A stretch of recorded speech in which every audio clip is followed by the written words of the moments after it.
Hi everyone, it's Fitz with your daily delivery. Hope you're doing well. I'm good. The weekend's here. The weather's not going to be as warm as I'd like, but we'll take the weekend. We will. Football season in spring variety has started up, so that's good. We got some stuff to talk about, but today we're going to back up and talk about basketball because something we've been waiting for, we've been expecting, finally happened. And of course, that is the transfer portal. K-State has its first entry and also has lost a coach in their own form of portal, meaning taking another job. We'll get into that right after I remind you to subscribe to this YouTube channel. Please do so. I'm under tremendous pressure from the new administration to get my numbers up. And by administration, of course, I mean DC. They're all over me, so help me out here. Get those numbers up, subscribe, interact with the videos in any way possible. Leave comments. Hit the like button. And of course, subscribe to GoPowercat.com. That's my full-time job. Did you know that? Make sure you check that out and get a whole lot more of me. That's what you want. So, Macaleab Rich has finally entered the transfer portal. We all knew it was coming. It was obvious he wouldn't be around. We thought that was true after last season, and he did stick around. And his resurgence was brief. Let's put it that way. There was reasons he didn't play at Kansas State. And honestly, I got a little exhausted by fans complaining about him not playing because it went on long enough that it became apparent there was more here than just him not playing. And there was.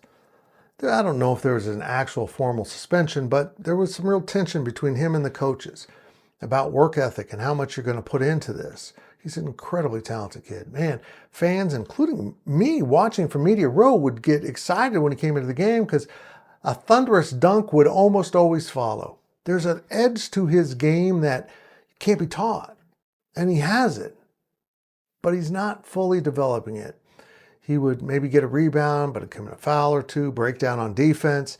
There's a lot of holes in this game. He needs to get to work. So I really like Buddy Rich, but Macaleab, you gotta put in the work to get the reward, and we wish you the best. Also, Associate head coach Ulric Maligi is gone. He has returned to Texas, where he was briefly for a year, and now he's on the new coaching staff down there. And Ulric was kind of a quiet guy while he was here, but I got to tell you, I have a great deal of respect for him. He handled himself incredibly professionally and did a good job for Kansas State basketball. I'm glad I got to meet him and spend a couple years, 3 years in particular, to be in his universe. Good dude. And I see now why people that have worked with him before are always eager to hire him. And that's what we see now going on with this job. So I'm happy for him, but I also don't think he'll be the only coach that has a change of address. We'll see how that all plays out. And of course, you can check out all of our coverage of that and more portal entries, which we expect at least one more from this team over at GoPowercat.com. Ryan Gilbert is all over this. And of course, at some point, K-State will actually have some portal guys committing to K-State. And the visits are kind of starting, some Zooms, and Gills is all over it at GoPowercat. And that's it. The portal is open. And finally, someone from K-State's in it. Macaleab Rich, best of luck.